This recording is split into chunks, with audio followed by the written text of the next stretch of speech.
हरे कृष्ण। जीवन में कुछ फैसले इतने मुश्किल लगते हैं कि आप अर्जुन की तरह हथियार डाल देना चाहते हैं। रिश्ते, करियर या आत्मविश्वास के युद्ध में आप भी हार मान लेते हैं। पर जो 5000 साल पहले कुरुक्षेत्र में खड़े अर्जुन के सवाल थे, आज आपके अपने सवाल हैं। लेकिन डरिए नहीं, क्योंकि भगवान श्री कृष्ण ने गीता में वही जवाब दिए हैं जो आज भी आपके जीवन को बदल सकते हैं। गीता सिर्फ एक धार्मिक ग्रंथ नहीं है, ये जीवन जीने का सही रास्ता दिखाती है। अर्जुन के भीतर के द्वंद्व को श्री कृष्ण ने ज्ञान, भक्ति और कर्म से शांत किया। यही ज्ञान आज हमें भी चाहिए, जब हम अपने ही निर्णय से जूझते हैं। आज हम भगवत गीता के पहले अध्याय के 13वें, 14वें, 15वें श्लोक को समझेंगे और जानेंगे। तत्संखाश्च भैर्याश्च प्रणवाणक गोमुखा सह सेवा भयहंत स शब्द स्तोमुलो भवत। इसका भावार्थ है, इसके बाद दोनों सेनाओं में शंख, भेरी, नगाड़े, मृदंग और बिगुल जैसे वाद्य यंत्र एक साथ बजने लगे, जिससे अत्यंत भयानक ध्वनि उत्पन्न हुई। तत्श्वेतैर्हैर्ययुक्ते महती स्यन्दने स्थितो माधव पांडवाश्च वै दिव्यो शंखो प्रधत्मु। इसके बाद श्री कृष्ण और अर्जुन, जो श्वेत घोड़ों से युक्त रथ पर विराजमान थे, उन्होंने अपने दिव्य शंख बजाए। 5 जन्य हृषिकेशो देवदंत धनंजय पौंड्रम ददमो महाशंखम भीम कर्मा वृकोदर।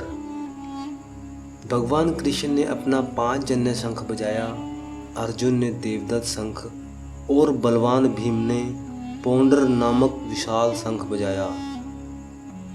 ये श्लोक युद्ध की शुरुआत का संकेत नहीं, बल्कि मानसिक चेतना के जागरण का प्रतीक है। शंख ध्वनि केवल युद्ध का बिगुल नहीं है, ये आत्मा को जगाने की पुकार है। श्री कृष्ण का 5 जन्य शंख ये बताता है कि जब धर्म संकट में होता है, तब ईश्वर स्वयं अधर्म के सामने खड़े होते हैं।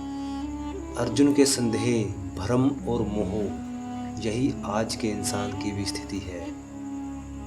आज हम भी एक युद्ध लड़ रहे हैं। आत्म संदेह, तनाव, न जाने कितने ही डर होते हैं। जीवन के इस शोर में जब हम असहाय हो जाते हैं, तब हमें अपने भीतर की आवाज़ सुननी होती है, और वो आवाज़ जो कहती है, तू कायर नहीं है, तू अर्जुन है।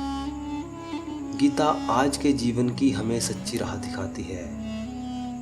भगवत गीता हमें बताती है कि अगर लक्ष्य स्पष्ट हो तो डर को जीतना संभव है। भगवत गीता हमें क्या सिखाती है? भगवत गीता हमें सिखाती है कि हमें संघर्ष से भागना नहीं चाहिए।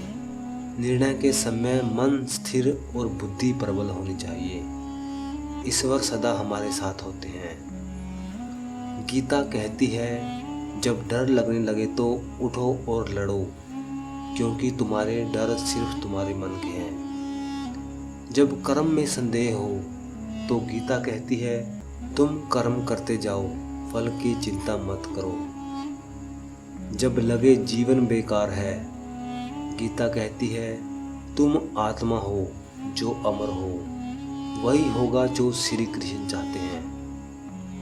श्री कृष्ण क्या कहते हैं? श्री कृष्ण कहते हैं, हे अर्जुन, जब धर्म की हानि होती है और अधर्म का विस्तार होता है, तब मैं स्वयं अवतरित होता हूँ।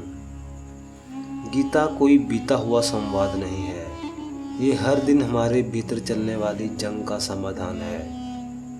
तो आइए अपने जीवन के रथ की लगाम श्री कृष्ण को सौंपें और शंख बजाएं अपने आत्मबल का। क्योंकि युद्ध बाहरी नहीं है, ये हमारे अंदर है। और श्री कृष्ण कह चुके हैं, तो उठ अर्जुन, तुम्हारा अधिकार केवल कर्म पर है, फल पर कभी नहीं। तुम्हारा अपने धर्म कर्तव्य का पालन करते हुए मर जाना भी कल्याणकारी होगा। बस तुम मेरा नाम लेते हुए अपने धर्म कर्तव्य का पालन करते रहो। हरे कृष्ण।